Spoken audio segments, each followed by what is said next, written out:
नमस्कार, रिपब्लिक भारत के digital platform पर आप सभी का स्वागत है। मैं आपके साथ सागर मिश्रा। आज के दिन कहानी सिस्टम की लाचारी की, बेबसी की, लापरवाही की। आधी रात का वक्त था, चारों तरफ घना कोहरा और ठिठुरती हुई ठंड।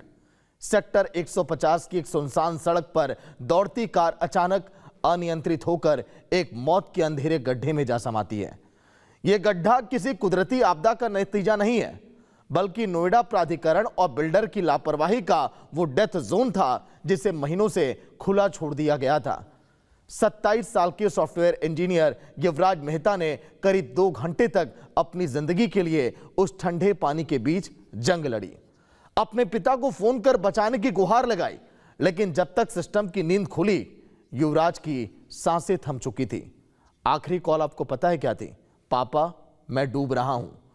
गुरुग्राम की एक निजी आईटी कंपनी में करने वाला काम युवराज मेहता शुक्रवार की रात अपनी विटारा कार से ऑफिस से निकला और लेकिन वो घर नहीं जा पाया। कोहरा इतना घना था कि विजिबिलिटी शून्य थी। सड़क पर किसी भी तरह के संकेत या रिफ्लेक्टर नहीं होने के कारण उन्हें सड़क के तीखे मोड़ का अंदाजा नहीं लगा। सेक्टर 150 में एटीएस ली और उस मोड़ के पास उनकी कार अचानक सड़क के किनारे बने एक निर्माणाधीन मॉल के 40 फीट गहरे बेसमेंट में जा गिरी।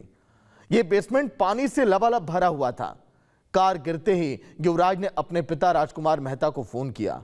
कांपती आवाज में बेटे ने कहा कि पापा, मैं गहरे गड्ढे में गिर चुका हूं, चारों तरफ पानी है, मैं डूब रहा हूं, प्लीज मुझे आकर बचा लीजिए, मैं कभी मरना नहीं चाहता। यह सुनकर बदहवास पिता मौके पर पहुंच गया, लेकिन वहां का मंजर देखकर उसका कलेजा फट गया। युवराज कार की छत पर खड़े हो गए, मोबाइल की टॉर्च जलाकर बचाओ बचाओ चिल्लाते रहे, लेकिन एक परिंदा भी वहां पर नहीं मारा। हादसे के वक्त युवराज ने अपने पिता राजकुमार मेहता को फोन किया। पिता भागते हुए पहुंचे तो, लेकिन पिता भी लाचार थे। वहां का नजारा देखकर उनके पैरों तले जमीन खिसक गई। युवराज पानी से भरे गहरे गड्ढे में डूब रहा था।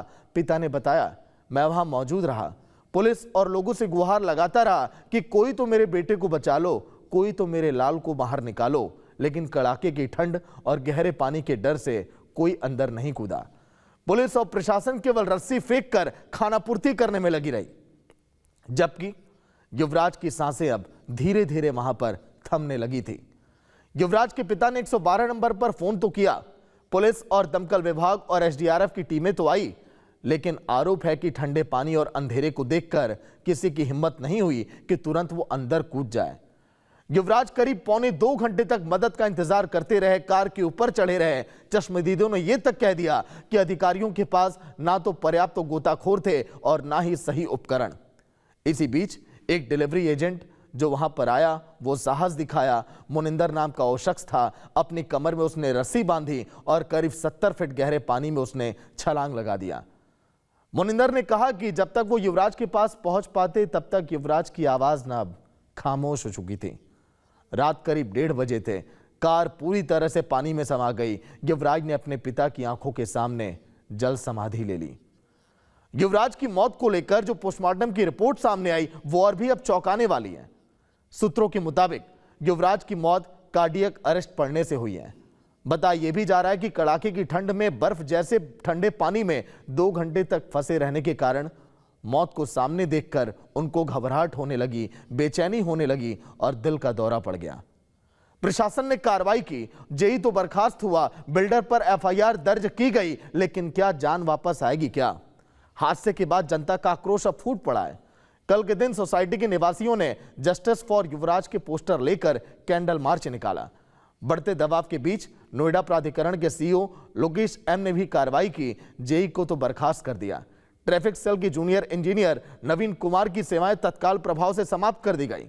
संबंधित उस पूरे इलाके के अधिकारियों और कर्मचारियों को कारण बताओ नोटिस भी जारी किया गया। मृतक के पिता की शिकायत पर पुलिस ने 2 बिल्डरों के खिलाफ मुकदमा भी दर्ज किया है। लोटस बिल्डर के आवंटन और निर्माण कार्य की पूरी रिपोर्ट अब मांगी गई है, लेकिन आखिर वो लापरवाहियां कौन कौन सी थी? उन लापरवाहियों पर नजर आप डालिए जो मौत का कारण बनी। खुला बेसमेंट था, रिहायशी इलाके के पास मॉल के लिए गहरा गड्ढा था, उसे खोदकर उसे खुला छोड़ दिया गया। संकेतों का अभाव था, कोई रिफ्लेक्टर नहीं था। सड़क पर ना कोई रिफ्लेक्टर, ना ही कार्य प्रगति पर है इस तरह के बोर्ड लगे थे। बैरिकेडिंग की कमी थी और मोड़ पर सुरक्षा के लिए कोई इंतजाम भी नहीं थे। रेस्क्यू में देरी हुई। एनडीआरएफ और एसडीआरएफ की टीमें वहां पर घंटों देर से पहुंची, नहीं तो जान बच जाती। गाजियाबाद से टीम को आने में कई समय लग गए, वो कीमती समय बर्बाद हो गया। जरूरी उपकरण नहीं थे। पुलिस और बचाव दल के पास ना तो उचित क्रेन थी और ना ही गोताखोर। अगर समय पर रहते तो शायद जान बच जाती। अंधेरे मोड़ पर स्ट्रीट लाइट की व्यवस्था ना थी, घने कोहरे थे, गड्ढा दिखाई नहीं दिया। लेकिन जनता का आक्रोश अब सड़कों पर है। कैंडल मार्च निकाला गया है, न्याय की मांग की जा रही है। इस घटना के बाद सेक्टर 150 के निवासियों में भारी गुस्सा है। लोग विरोध अब जता रहे हैं। प्रदर्शन लोगों ने किया और अब लोग कह रहे हैं कि आखिर ऐसी घटनाओं से सबक कब लिया जाएगा। सवाल केवल युवराज की मौत का नहीं है। बीते अगर 1 सालों के आंकड़ों को देखें तो लगभग सैकड़ों लोगों की जान उस नोएडा की सड़कों पर इसी तरह से जा चुकी है। जस्टिस फॉर युवराज, युवराज की मौत के लिए लोग सड़कों पर उतर आए हैं और जो भी दोषी है उन पर कड़ी कार्रवाई की मांग की जा रही है। रिपब्लिक भारत की मुहिम ने भी रंग लाई और कल दिन भर वहां से देखिए हमने दिखाया कि कैसे लापरवाह अधिकारियों की वजह से एक सॉफ्टवेयर इंजीनियर की जान चली गई। रिपब्लिक की मुहिम के बाद प्रशासन की कुंभकर्णी नींद तो खुली, सिस्टम दुरुस्त हो रहा है, लेकिन ये सब कुछ क्या पहले जैसे अब ठीक हो जाएगा? ये सड़कें, ये लाइट, ये रिफ्लेक्टर, क्या अब शहर में अब मौत नहीं होगी? बेसिक नीड होती है सब, लेकिन ग्रेटर नोएडा का अथॉरिटी जहां पर इतनी मौतें हो गई, करोड़ों का बजट वहां पर इतराता है, लेकिन जब यही सिस्टम किसी का हत्यारा बन जाए तो सवाल तो हम पूछेंगे। लोगों में गुस्सा है, आक्रोश है। ऐसी घटनाएं ना हो, हम यही उम्मीद करते हैं। फिर होगी मुलाकात। नमस्कार।